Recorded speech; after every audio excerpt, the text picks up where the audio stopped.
As torres do Palácio de Alvorada brilhavam ao entardecer, douradas pela luz que se deitava sobre as montanhas. O reino parecia sólido e majestoso, mas dentro de suas muralhas havia mais silêncio do que música, mais intrigas do que banquetes. O rei Arthur caminhava pelo salão principal, passos firmes sobre o mármore, sustentado pela tradição e pelo medo que inspirava. Ao seu lado, a rainha Isabela observava calada, acostumada a viver na sombra do marido, mas carregando em seu íntimo uma sabedoria que o tempo lhe dera.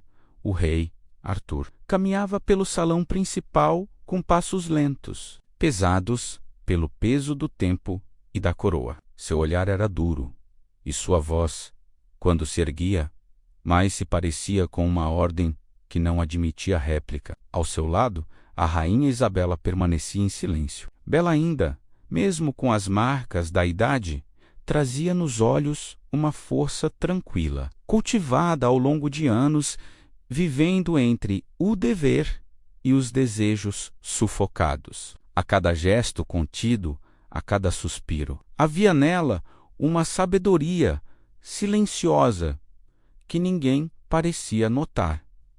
A princesa Helena, filha única do casal, crescera em meio a esse ambiente. Com 20 anos, conhecia o palácio como a palma de sua mão.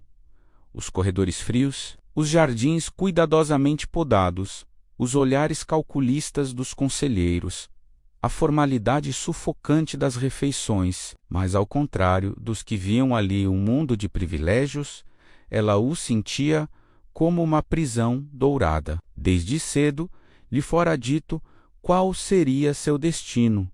Deveria casar-se com o Duque Lorenzo de Vesterra, jovem, ambicioso, de fala melosa e sorriso falso.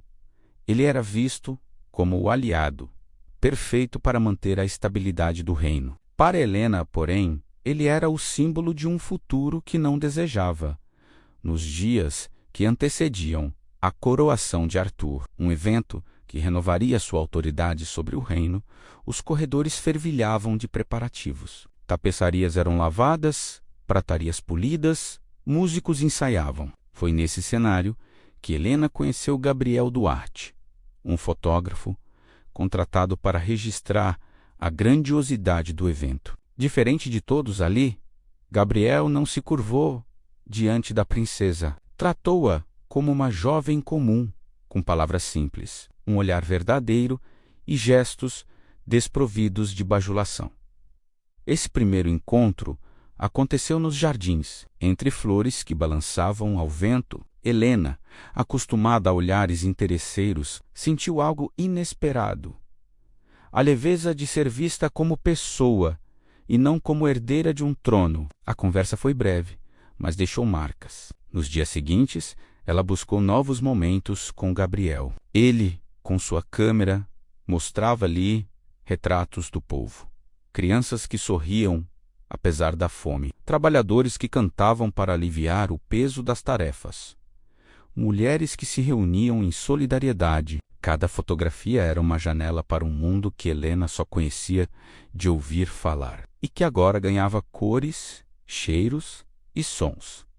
Esses encontros, ainda que discretos, não passariam despercebidos. No palácio, olhos e ouvidos se multiplicavam. O Duque Lorenzo logo percebeu a mudança no olhar da princesa. Os conselheiros cochichavam e, em pouco tempo, a notícia chegou ao rei. Arthur, tomado pela fúria, ordenou que Gabriel fosse expulso. A cena da partida foi marcada pelo silêncio.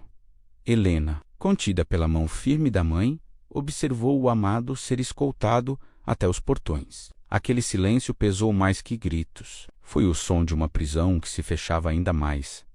Isabela, conhecendo o coração da filha, tornou-se sua confidente. Nas madrugadas frias, quando os corredores estavam desertos, a rainha falava de sonhos que tivera na juventude, mas que abandonara por medo e conveniência. Pedia à filha que fosse mais forte do que ela fora. Essas palavras, ditas em sussurros, tornaram-se brasas que mantinham acesa esperança de Helena. Enquanto isso, Gabriel não desistiu. Fora dos muros, suas fotografias ganharam vida própria. Circulavam em tavernas, feiras e praças. Mostravam uma realidade que o palácio insistia em ignorar. Aos poucos, tornaram-se símbolos de resistência. O nome de Helena, associado à coragem de ter desafiado o rei, começou a ser sussurrado entre o povo. A princesa que se negava a viver para alianças políticas tornou-se, sem nunca ter pedido, a esperança de uma nova era.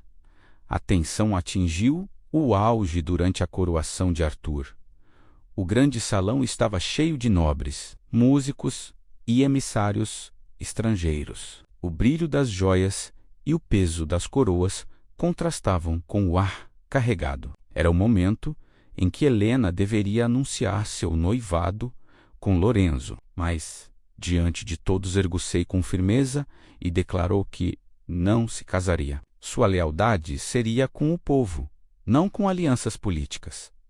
O salão mergulhou em murmúrios. O duque deixou o local humilhado, e o rei, tomado pela fúria, ordenou que a filha fosse vigiada dia e noite. Do lado de fora, porém, o povo começou a aplaudir. Pela primeira vez, suas vozes atravessaram as muralhas do palácio.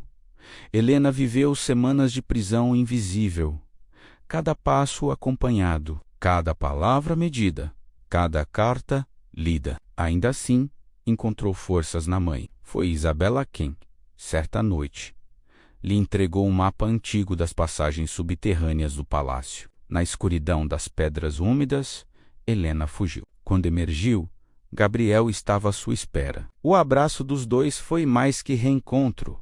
Foi um pacto de não mais viver escondidos.